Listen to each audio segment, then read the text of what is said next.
할렐루야. 수요기도 자리에 나오신 모든 성도님들을 환영하고 축복합니다. 사순절의 기간을 잘 보내고 계신가요? 비가 와서 추워진 날씨 속에서도 하나님께서 우리와 함께하여 주심을 경험하게 되기를 소망합니다. 주님께서 걸어가신 그 길을 따라 걸을 때 우리 안에 참된 평화와 기쁨이 넘쳐나는 사순절이 될 수 있기를 또한 간절히 소망합니다. 우리 그러한 마음으로 이 시간 함께 서로를 향해 인사해 보겠습니다. 하나님과 동행합시다. 하나님과 동행합시다. 네, 한 번 더 이번에는 이렇게 인사해 보겠습니다. 예수님의 길을 따라갑시다. 예수님의 길을 따라갑시다. 네, 저희 함께 서로 격려했던 이 말이 우리 안에 결단이 되어서 살아가게 되기를 소망합니다. 당사자가 되는 기분을 겪어보셨습니까? 어떤 사건이 일어났을 때 세상은 둘로 나뉘어집니다. 그것을 직접 경험한 당사자의 세상과 당사자가 아닌 사람들의 세상으로 말이죠. 당사자가 되기 전에는 진짜 그 일을 겪게 된 경험을 온전히 느낄 수 없습니다. 역지사지라는 말이 괜히 있는 것이 아닙니다. 역지사지가 무엇입니까? 입장 바꿔 생각해 보라는 말입니다. 내가 당사자가 되었을 때 겪는 그 감정을 겪어봐야 이해할 수 있다는 것이죠. 이것은 비단 이 어려움에 처했을 경우에만 해당되는 것이 아닙니다. 우리가 안방에서 이 스포츠 경기를 본다고 해서 우승 트로피를 들고 있는 저 선수와 똑같은 경험을 할 수는 없는 것입니다. 강 건너 불구경이라는 말도 있죠. 불구경도 강 건너편쯤 되어야 구경할 수 있다는 것입니다. 이처럼 우리는 나와 직접적으로 관련된 일이 아닐 때 관심을 두지 않습니다. 저는 대학생 시절에 상담을 공부하면서 상대방과 완전히 동일한 감정을 느끼는 것이 참으로 어렵다는 것을 깨달았습니다. 이해, 공감, 동감, 사실 이것들조차 어느 정도의 한계가 있기 마련입니다. 내가 그 일의 주인공이 되지 않는 이상, 내가 그 사건의 당사자가 되지 않는 이상 그 일은 우리들에게 너무나도 가볍고 쉬운 이야기가 되어버리는 것입니다. 6월절의 준비일, 죄인으로 기록된 한 사람이 십자가를 끌고 골고다 언덕을 오르고 있습니다. 그의 이름은 예수 그리스도, 자칭 유대인의 왕이라 불리며 이 세상을 어지럽힌 자, 정치범으로 그의 죄목은 낙인 찍혔습니다. 피부가 찢겨지고 피가 흐르는 그 몸으로 십자가를 지고 가는 그를 수많은 사람들이 따릅니다. 그에게서 치유받은 자들, 그에게서 하나님의 나라를 알게 된 자들, 그분을 통하여 구원을 얻은 자들이 그분의 뒤를 따르고 있습니다. 그들은 하나같이 예수님께서 겪으신 그 고통을 슬퍼하였습니다. 그들은 생각합니다. 예수님 참 좋으신 분이셨는데 예수님 얼마나 억울하게 누명을 쓰고 죽임을 당하시는 것일까? 하지만 그들이 깨닫지 못한 한 가지 결여된 사실이 있습니다. 우리는 오늘의 말씀을 통하여 예수님과 그분의 길을 따르는 자들의 이야기를 나누고자 합니다. 26절의 말씀을 함께 한 목소리로 읽겠습니다. 그들이 예수를 끌고 갈 때에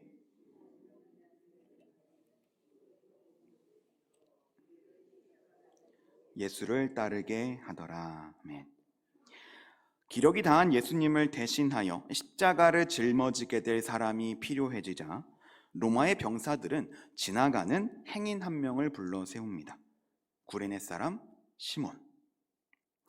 그가 유대인인지 아닌지에 대해서는 많은 추측이 있지만 그가 순례의 여정 가운데 예루살렘을 방문한 사실은 확실해 보입니다. 시몬의 입장에서 보면 참 억울한 일입니다. 그냥 지나가고 있었는데 갑자기 십자가를 짊어지라고 하는 것입니다. 이 당시 로마의 지배를 받고 있었던 이스라엘 땅에서는 로마 병사가 억지로 사람을 붙들고 일을 시킬 수 있었습니다. 예수님께서는 이러한 상황을 산상설교의 말씀 속에서도 사용하셨습니다. 마태복음 5장 41절입니다. 또 누구든지 너로 억지로 오리를 가게 하거든 그 사람과 십리를 동행하고. 억지로 붙들려 십자가를 지고 가게 된 구레네 사람 시몬은 예수님의 짐을 대신 지었던 인물로 성경에 기록되어 있습니다. 근데 얼핏 보면 이 말씀은 기록되지 않아도 될 것 같습니다. 예수님이 끝까지 그 모든 짐들을 다 짊어지시는 것이 아니라 누군가의 도움을 받았다는 것이 그다지 중요한 일도 아닐 뿐더러 오히려 예수님이 온전하신 이 구원의 사역을 방해하는 것처럼 보이기 때문입니다. 그런데도 이 사건이 기록된 이후에는 그것이 너무나 확실하게 일어난 사건임을 말함과 동시에 그것을 통해 성경이 말하고자 하는 바가 있기 때문입니다. 구레네 사람 시몬의 이야기는 예수님의 구원 서사에 갑자기 끼어드는 것처럼 보입니다. 순전하고 온전한 예수님이 억울하게 죽임을 당하는 장면에서 갑자기 비범하지도 그렇다고 뭔가를 대표할 만한 인물도 아닌 시몬이 등장한다는 것은 우리가 예수님의 십자가 사역을 이해하는 시선을 바로잡아주고 있습니다. 예수님은 과연 자신의 결백함을 증명하지 못해 죽임을 당하신 것일까요? 만약 그렇게만 본다면 예수님의 죽음은 우리와는 조금 멀게 느껴질 것입니다. 예수님의 죽음은 안타깝지만 그것이 우리와 무슨 상관인 것인가? 라는 생각이 이 당시 유대인들에게도 이 당시 성경의 말씀을 읽는 독자들에게도 존재했을 것입니다. 바로 그 생각 속에 구레네 사람 시몬이 들어옵니다. 그는 결코 대단한 인물도 아니었고 그저 두 아들의 아버지 순례길 가운데 예루살렘을 방문한 사람으로 묘사됩니다. 그리고 그는 예수님의 십자가를 대신 짊어지게 됩니다. 예수님께서 감당하셨던 그 무거운 죄가 잠시 사람들에게로 돌아옵니다. 그때 시몬은 깨달았을 것입니다.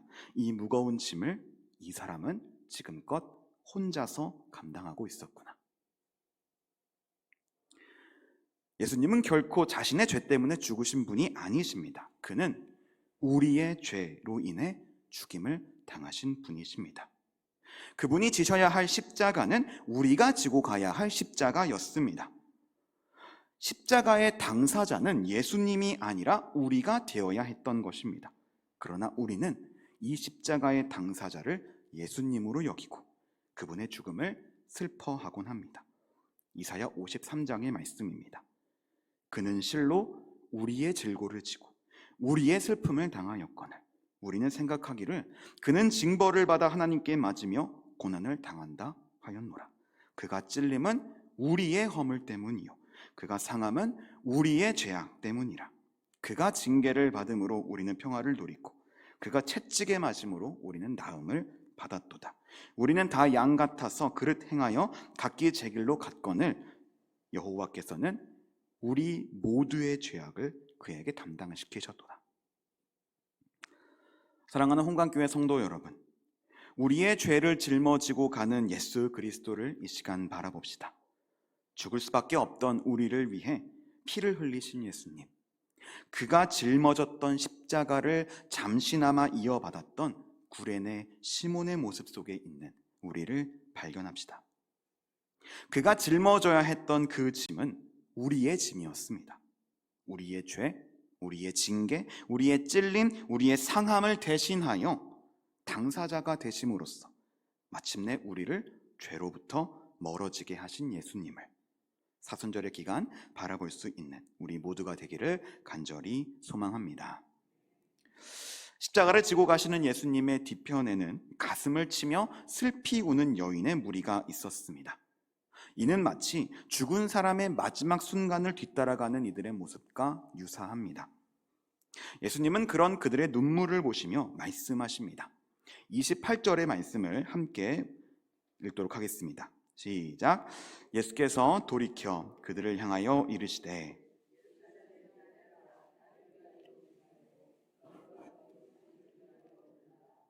아멘.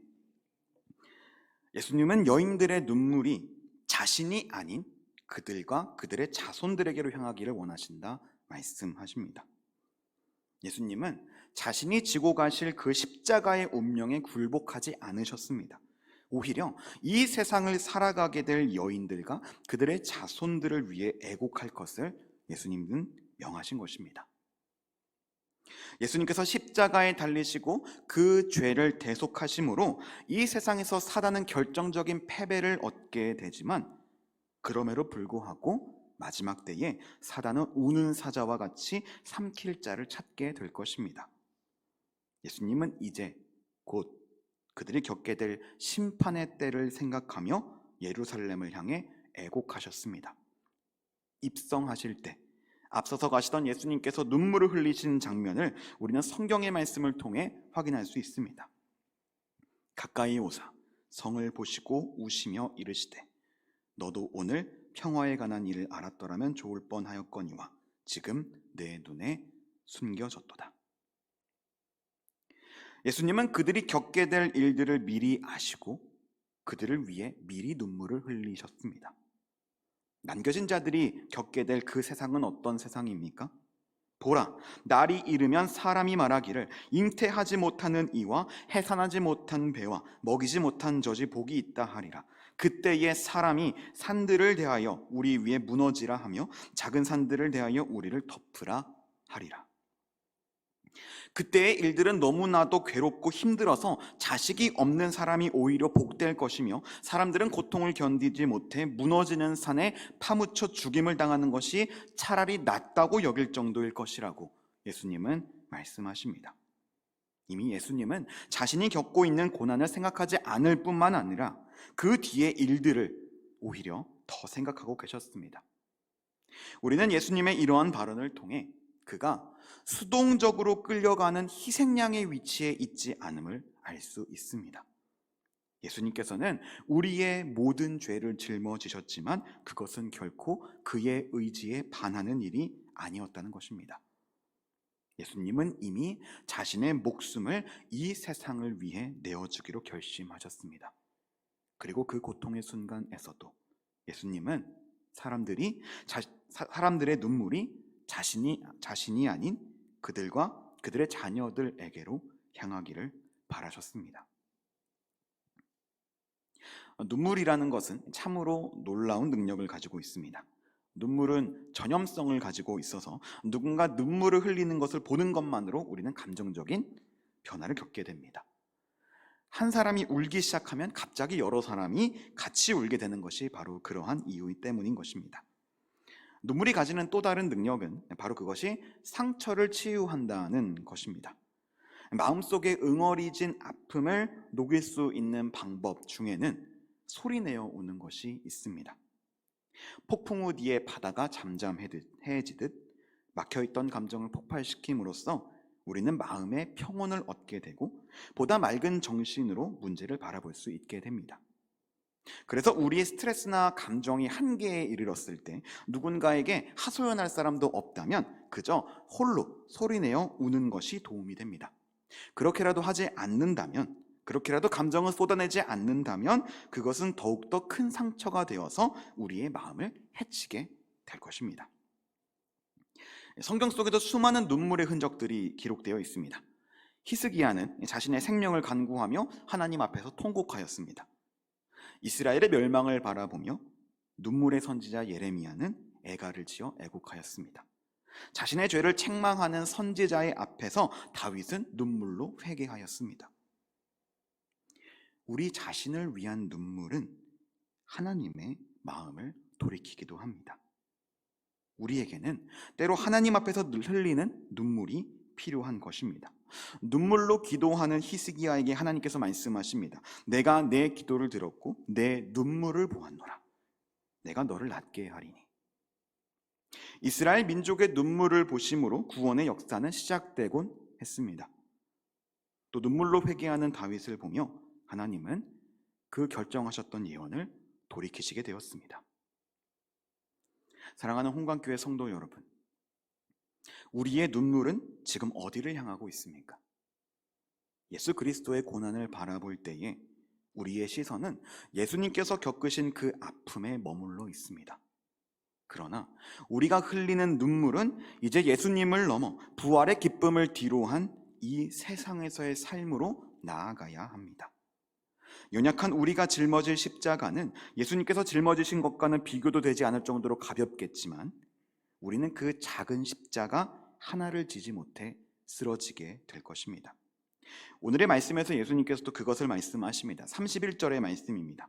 푸른 나무에도 이같이 하거든 마른 나무에는 어떻게 되리요 하시니라.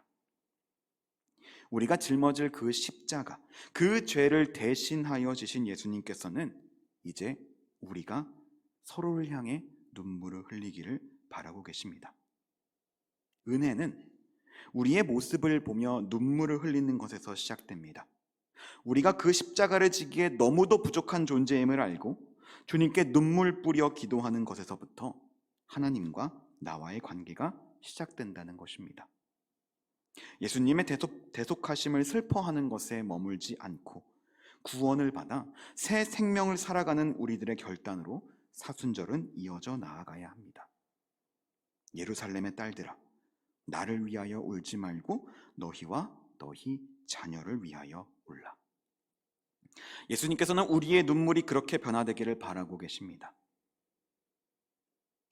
예수님을 향해 눈물을 흘리며 정작 우리의 삶에는 눈물을 흘리지 않는 모습이 우리에게 있지는 않는지 이 시간 돌아보기를 원합니다. 우리는 괜찮은 것처럼, 우리는 예수님께서 겪으신 그 고통과는 아무 상관없는 것처럼 여기는 것이 아니라 진정 그 십자가를 짊어져야 했던 것은 우리임을 기억하며 우리의 연약함에 눈물 짓는 그리스도인이 될 수 있기를 간절히 소망합니다. 예수님께서 걸어가신 골고다 언덕까지의 길에서 십자가를 지고 갔던 이는 사실 예수님만 계셨던 것이 아닙니다. 그분의 옆에는 똑같이 사형을 받게 되어 끌려가는 두 명의 행악자가 있었습니다. 32절의 말씀을 함께 한 목소리로 읽도록 하겠습니다. 시작. 또 다른 두 행악자도 사형을 받게 되어 예수와 함께 끌려가니라. 아멘. 그들이 정확히 어떠한 죄를 지었는지는 성경에 기록되어 있지 않지만 사형에 처할 정도로 이 중대한 죄를 지었음에는 변함이 없습니다. 그들은 이제 곧 예수님과 같이 십자가에 달려 최후를 맞이하게 될 것이었습니다. 그것은 이 잠시 예수님의 십자가를 맡아 대신 지고 있었던 구레네 시몬의 상황과는 전혀 다른 것이었습니다. 그들은 실제로 자신들의 죄로 인하여 십자가를 지고 가는 것입니다. 오늘 함께 읽지는 않았지만 이어지는 말씀 속에서 두 행악자는 예수님에 대한 상반된 태도를 보입니다. 자신들을 구원해 보라는 조롱 섞인 비방을 쏟아내는 한 행악자에게 다른 한 명이 그를 꾸짖으며 이렇게 말합니다. 우리는 우리가 행한 일에 상당한 보응을 받는 것이니 이에 당연하거니와 이 사람이 행한 것은 옳지 않은 것이 없느니라 하고, 우리는 그의 말 속에서 예수님의 십자가에 대한 정확한 이해를 발견할 수 있습니다. 예수님은 결코 자신의 죄로 인한 십자가를 지지 않았다는 것입니다.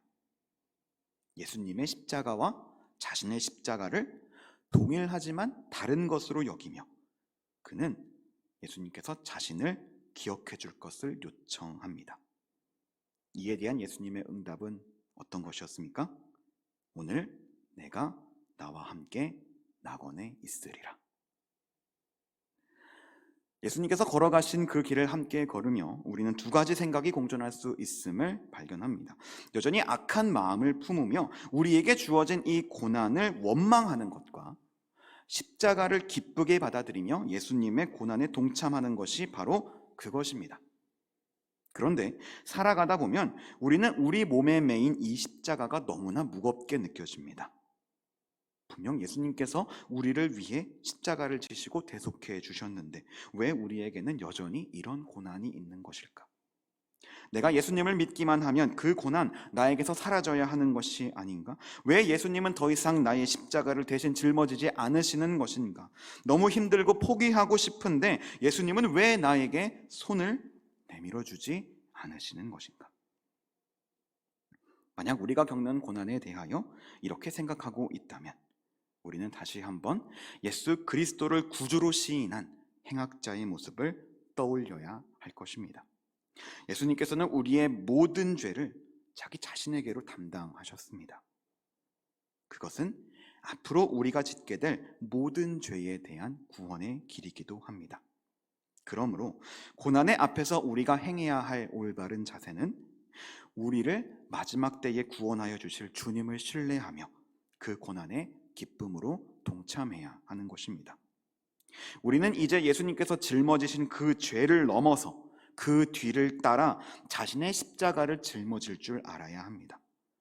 주님께서 십자가를 짊어지심으로 우리는 온전한 구원에 이르게 되었지만 그것이 곧 우리가 예수님의 길을 따르지 않아도 된다는 것은 아닙니다. 그러므로 고난 앞에서의 우리의 고백은 다음과 같아야 하겠습니다. 예수여, 당신의 나라에 임하실 때에 나를 기억하소서. 사랑하는 홍강교회 성도 여러분, 예수님께서 걸어가신 십자가의 길은 이제 우리의 앞에도 놓여져 있습니다. 그 고난의 길을 피하시겠습니까? 천국에 이르는 좁은 길이 아닌 사막의 길로 이어지는 넓고 편안한 길을 걸어가시겠습니까? 우리는 이제 우리의 어깨에 메인 십자가를 지고 주님께서 걸어가신 그 길을 한 걸음 한 걸음 걸어가야 합니다. 그렇게 우리는 예수 그리스도께서 오르신 그 영광의 길에 동참해야 하는 것입니다. 예수님께서는 하나님 아버지에 대한 온전한 순종으로 고난과 죽음의 순간을 지나 영광에 이르셨습니다. 이제 그 영광이 각자의 십자가를 지고 가는 우리들에게도 주어지고 있습니다. 주님께서 지신 그 십자가는 우리의 십자가였습니다. 주님께서 겪으신 그 고난을 향한 눈물은 이제 우리의 연약함을 아뢰는 하나님 앞에서의 눈물이 되어야 합니다. 사순절의 기간, 크신 하나님의 사랑 안에서 예수 그리스도의 십자가 복음 앞에서 우리는 다시 한번 결단해야 합니다. 십자가의 고통을 겪으신 예수님을 따라 우리도 이제 그 길을 걸어가야 합니다. 주님의 도우심을 구하며 주님의 능력을 구하며 그리고 그 길의 끝에 우리를 주님의 나라로 이끄실 주님의 손길을 구하며 오늘도 나의 십자가를 지고 가기를 결단하는 마음이 저와 여러분 이곳에 계신 모든 지체들 가운데 함께하기를 주님의 이름으로 간절히 기원합니다. 아멘. 이 시간 주신 말씀을 기억하며 함께 기도하시겠습니다.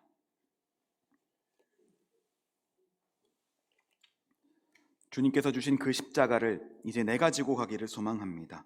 우리를 대신하여 피를 흘리신 그 고난의 기쁨으로 동참하는 마음을 우리에게 허락하여 주시옵소서. 나를 위하여 울지 말고 너희와 너희 자녀를 위하여 울라 하신 주님의 말씀을 따라 우리의 연약함에 눈물 흘리며 주님께 나아가게 하시고 주님의 길을 따라 주님을 신뢰하며 나아갈 수 있게 하여 주시옵소서. 이 시간 함께 기도하시겠습니다. 또한 홍강교회가 바로 그런 교회가 되게 하여 주시고 각자의 십자가를 지며 주님께로 달려가는 신앙의 공동체가 되게 하여 달라고 이 시간 간절한 마음으로 함께 주님의 이름을 외쳐 부르며 기도하며 나아가시겠습니다.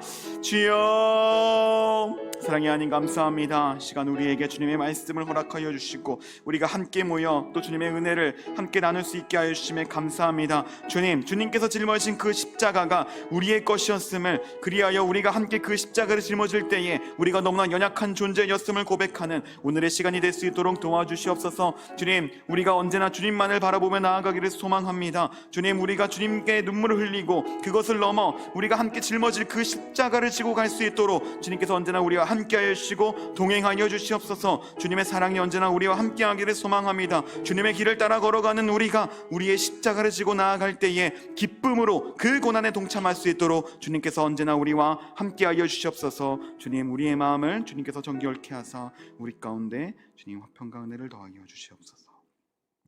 사랑의 하나님, 주님께서 지고 가신 그 십자가를 바라봅니다.